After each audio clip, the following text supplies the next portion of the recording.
Hello दोस्तों, तो कैसे हैं आप सब। Welcome to my channel success junction, एक कदम सफलता की ओर। और हम लेकर के आ गए हैं आपके लिए एमपीजी के प्रैक्टिस सेट नंबर 2। जी हाँ, इससे पहले हमने जो झरने वाली वीडियो आपको कराई थी, मध्य प्रदेश की झरने और जलप्रपात, तो पूरी वीडियो हमने आपको डिस्क्रिप्टिव क्लास तो हमने आपको बता दी थी। अब का उसमें से कैसे प्रश्न बनते हैं, कौन कौन से प्रश्न बनते हैं, वो सारे प्रश्न हम आपके लिए लेकर के आ गए हैं। तो ये है आपके लिए झरनों का प्रैक्टिस सेट। तो आगामी आपको पता है आगामी परीक्षाएं आने वाली हैं, एमपीएसआई आने वाली है, एमपी पुलिस आने वाली है, मध्य प्रदेश में बहुत सारी वैकेंसी आने वाली हैं। और ये भी आपको पता है कि एमपी बहुत ही ज़्यादा यहाँ पर स्थान रखती है आपको सिलेक्शन दिलाने में।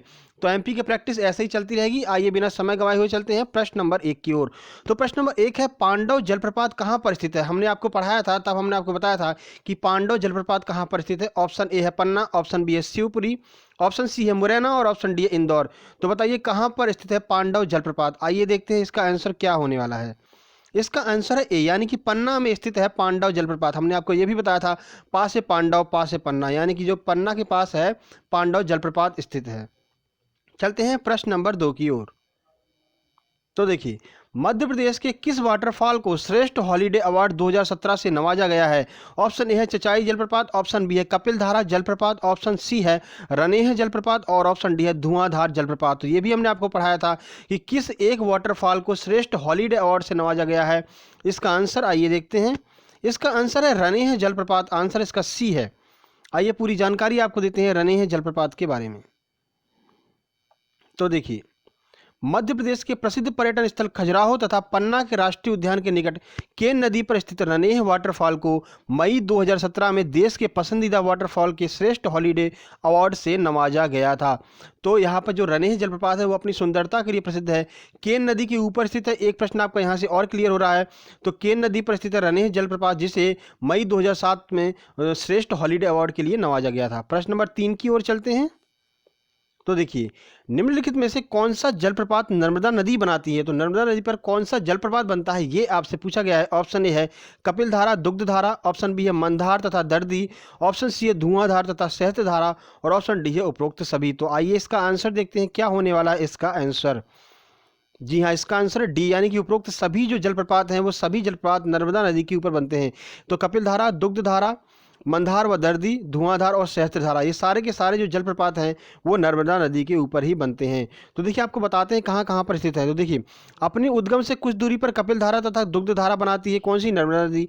उसके बाद जबलपुर के निकट धुआंधार बनता है, महेश्वर के पास सहस्त्रधारा बनता है। ठीक है, तो ये आपको समझ में आ गया।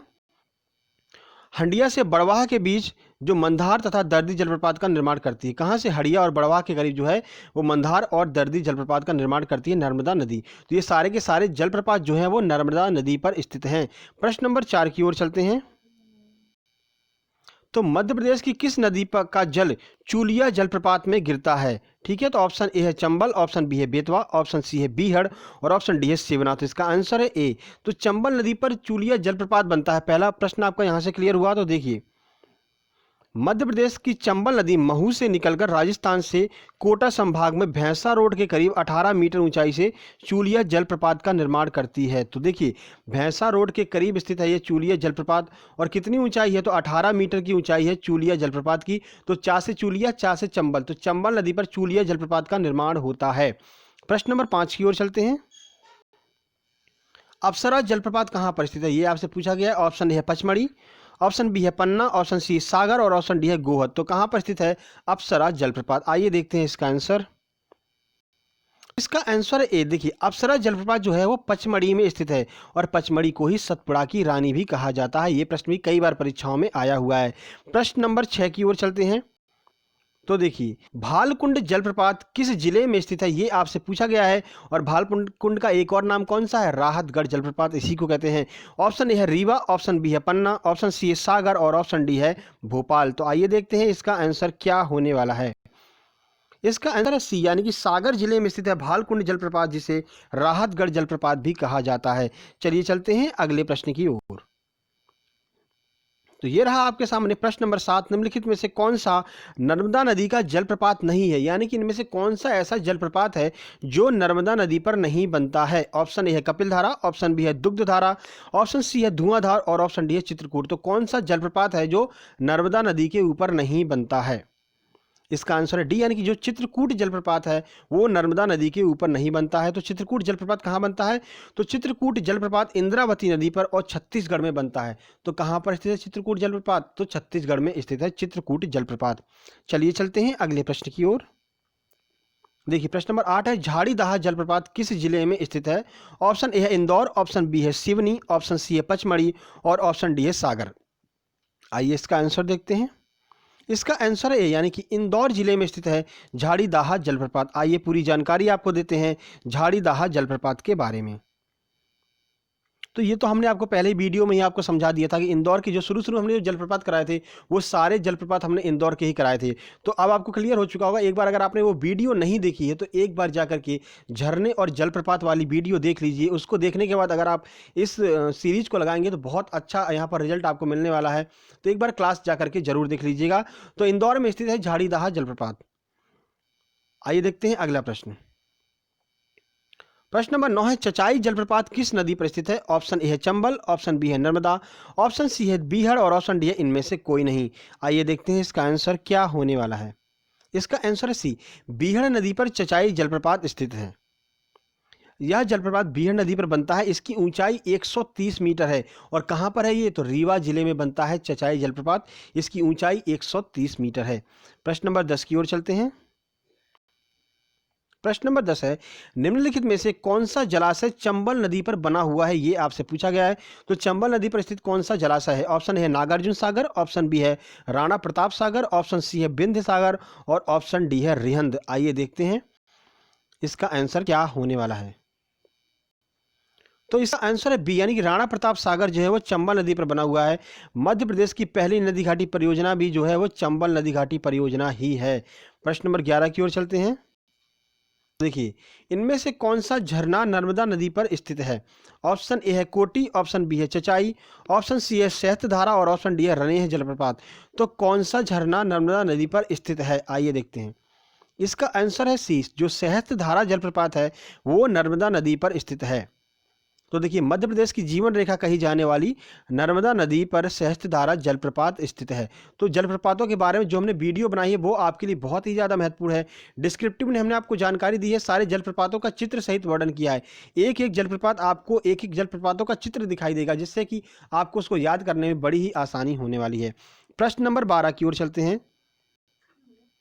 भेड़ाघाट पर कौन सा जलप्रपात स्थित है? ये आपसे पूछा गया है। तो भेड़ाघाट के बारे में तो हमने आपको बहुत अच्छे से समझाया था। जो संगमरमर नगरी है जबलपुर जिसे कहते हैं, वहां पर भेड़ाघाट स्थित है, जिसे बंदर कूदनी भी कहते हैं। आइए पूरी जानकारी देते हैं। इसका ऑप्शन ए है धुआंधार, ऑप्शन बी है दुग्धधारा, ऑप्शन सी है कपिलधारा और ऑप्शन डी है चचाई जलप्रपात। इसका आंसर है धुआंधार जलप्रपात। तो भेड़ाघाट पर धुआंधार जलप्रपात बनता है। क्यों बनता है, इसका नाम धुआंधार क्यों पड़ा? आइए पूरी जानकारी आपको देते हैं। तो देखिए भेड़ाघाट मध्य प्रदेश के जबलपुर जिले में स्थित है। भेड़ाघाट के पास नर्मदा नदी का पानी 50 फुट ऊपर से नीचे गिरता है, जिससे धुएं जैसी स्थिति उत्पन्न हो जाती है। इसलिए इसे धुआंधार जलप्रपात कहते हैं। उम्मीद करते हैं ये प्रश्न क्लियर हो चुका होगा आपको। तो चलते हैं प्रश्न नंबर 12 की ओर। प्रश्न 13 है, किस नदी के संगम पर मंदार झरने का गठन होता है? ऑप्शन ए है चंबल और नर्मदा, ऑप्शन बी है नर्मदा और तवा, ऑप्शन सी है नर्मदा और ताप्ती और ऑप्शन डी चंबल और ताप्ती। इसका आंसर है बी, यानी कि नर्मदा और तवा नदियों के संगम पर यहाँ पर निर्माण होता है आपके मंदार झरने का। आइए पूरी जानकारी आपको देते हैं। तो नर्मदा तथा तवा नदियों के संगम पर मंदार झरने का निर्माण होता है। तवा नदी नर्मदा की ही सहायक नदी है। तो ये प्रश्न आपको ध्यान रखना है, तवा नदी किसकी सहायक नदी है? तो नर्मदा नदी की सहायक नदी है तवा नदी। नदियों के ऊपर एक वीडियो हम बहुत जल्दी लेकर के आपके लिए आने वाले हैं, क्योंकि नर्मदा नदी के साथ साथ में जो अन्य नदियाँ हैं मध्य प्रदेश की, नदियों का मायका कहा जाता है मध्य प्रदेश को। तो बहुत सारी नदियाँ हैं, छोटी छोटी नदियाँ जो भी हैं, बड़ी नदियाँ जो भी हैं, उन सबको हम क्लियर करेंगे, क्योंकि छोटी छोटी नदियों से संबंधित प्रश्न भी पूछे जाते हैं जो आपके लिए कठिन साबित हो सकते हैं। तो बहुत जल्द नदियों के लिए वीडियो आने वाला है। चलते हैं प्रश्न नंबर 14 की ओर।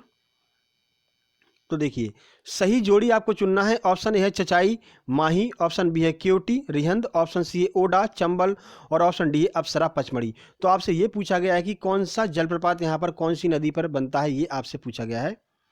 इसका आंसर है डी, यानी कि जो अप्सरा जलप्रपात है वो पचमढ़ी में स्थित है। यही बिल्कुल सही ऑप्शन है, बाकी के सारे ऑप्शन यहां पर गलत हैं। तो देखिए, मध्य प्रदेश के होशंगाबाद जिले में स्थित पचमढ़ी मध्य भारत की सबसे खूबसूरत पर्यटन स्थलों में से एक है। पचमढ़ी में ही अप्सरा विहार स्थित है। तो अप्सरा जलप्रपात कहाँ पर बनता है? तो पचमढ़ी में बनता है। प्रश्न नंबर 15 की ओर चलते हैं। हलाली जलाशय जिस नदी पर स्थित है उसे पहले क्या कहा जाता था? ऑप्शन ए है थाल, ऑप्शन बी है रीवा, ऑप्शन सी है तवा और ऑप्शन डी है जामनी। तो हलाली नदी पर जो स्थित है यहाँ पर जलप्रपात, तो इसे अब तो हलाली कहा जाता है, लेकिन इससे पहले इसको किस नाम से जाना जाता था, ये आपसे पूछा गया है। इसका आंसर है ए, यानी कि जो पहले इसे थाल नदी के नाम से जाना जाता था। तो हलाली नदी के बारे में आपको पूरी जानकारी देते हैं। इससे संबंधित एक बहुत ही अच्छी यहाँ पर कहानी है, आपको याद हो जाएगा। तो देखिए, मध्य प्रदेश की बेतवा नदी की सहायक नदी हलाली है। तो पहला प्रश्न आपका यहाँ से क्लियर हो रहा है।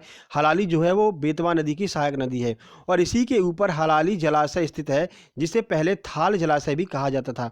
इस नदी को कभी तुर्क आक्रमणकारियों के द्वारा लाल कर दिया गया था। देखिए, तुर्क आक्रमणकारी जब मध्य प्रदेश पर आक्रमण किया था उन लोगों ने, तो यहाँ पर इतना मतलब नरसंहार किया था, यहाँ पर इतनी मारकाट की थी कि ये जो नदी है वो पूरी तरह से लाल हो गई थी। इसलिए इस नदी को हलाली नदी भी कहा जाता है। ठीक है, तभी से इस नदी का नाम हलाली नदी पड़ गया है। तो हलाली जलप्रपात हलाली नदी के ऊपर स्थित है। ठीक है, प्रश्न नंबर 16 की ओर चलते हैं। सांक नदी पर ताजा पानी जलाशय जो कि ग्वालियर के पास स्थित है, उसका नाम क्या है, ये आपसे पूछा गया है। ऑप्शन ए है तिघरा बांध, ऑप्शन बी है बाणसागर, ऑप्शन सी है बरगी बांध और ऑप्शन डी है धुती बांध। तो आइए इसका आंसर देखते हैं। इसका आंसर ए, यानी जो तिघरा बांध है वो सांक नदी पर स्थित है और ये जो बांध है वो अपने ताजे पानी के लिए जाना जाता है। तो आधे ग्वालियर को जो पानी की सप्लाई की जाती है वो तिघरा डैम से ही की जाती है। तो देखिए, ये तो हमने आपको बता ही दिया कि ताजे पानी के लिए प्रसिद्ध है ये जो तिघरा बांध बना हुआ है। प्रश्न नंबर 17 की ओर चलते हैं। पचमढ़ी में अप्सरा फॉल्स को क्या कहा जाता है, ये आपसे पूछा गया है। तो ऑप्शन ए है परी फॉल्स, ऑप्शन बी है कबनी फॉल्स, ऑप्शन सी है रजत फॉल्स और ऑप्शन डी है कपिल झरना।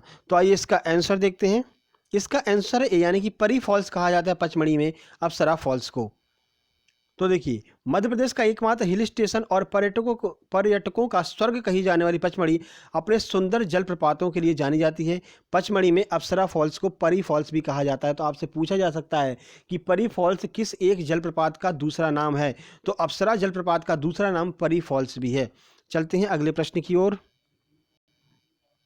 तो ये रहा प्रश्न नंबर 18। इवेन पुल जो कि एक स्नान पुल है कहाँ पर स्थित है? ऑप्शन ए है पचमढ़ी, ऑप्शन बी है चंबल, ऑप्शन सी है खजुराहो और ऑप्शन डी है ताप्ती। देखिए, ऐसे जो पुल हैं और ये छोटे छोटे झरने हैं, ये आपकी परीक्षाओं में ज़रूर पूछे जाते हैं क्योंकि ये कम प्रसिद्ध होते हैं और आपकी निगाहों से में ये नहीं आते हैं। इस वजह से आपके लिए ये बहुत कठिन प्रश्न बन जाता है। लेकिन हमने अपनी जो वीडियो बनाई है झरनों वाली, उसमें हमने छोटे से छोटे झरनों को भी क्लियर किया है, जिससे कि कभी भी आपका प्रश्न गलत नहीं होना चाहिए। मान लीजिए वहाँ पर कोई झरना अगर छूट गया है तो यहाँ पर प्रश्नों में वो झरना क्लियर हो जाएगा। वैसे हमने कोशिश की है छोटे से छोटे झरने, कोई भी झरने आपकी इन दो वीडियो से बाहर जाने वाले नहीं हैं। एक ये जो प्रश्न वाली वीडियो हो गई और एक जो हमने आपको डिस्क्रिप्टिव वाली वीडियो कराई है। तो आइए इसका आंसर देख लेते हैं कि इवेन पुल जो एक स्नान पुल है कहाँ पर स्थित है।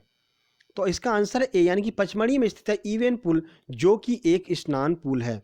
तो ये 18 महत्वपूर्ण प्रश्न थे जो कि झरनों और जलप्रपातों से आपकी परीक्षाओं में आने वाले हैं। ये दोनों वीडियो अगर आप देख लेते हैं तो आपके झरने और जलप्रपातों वाला कोई भी क्वेश्चन गलत नहीं होगा।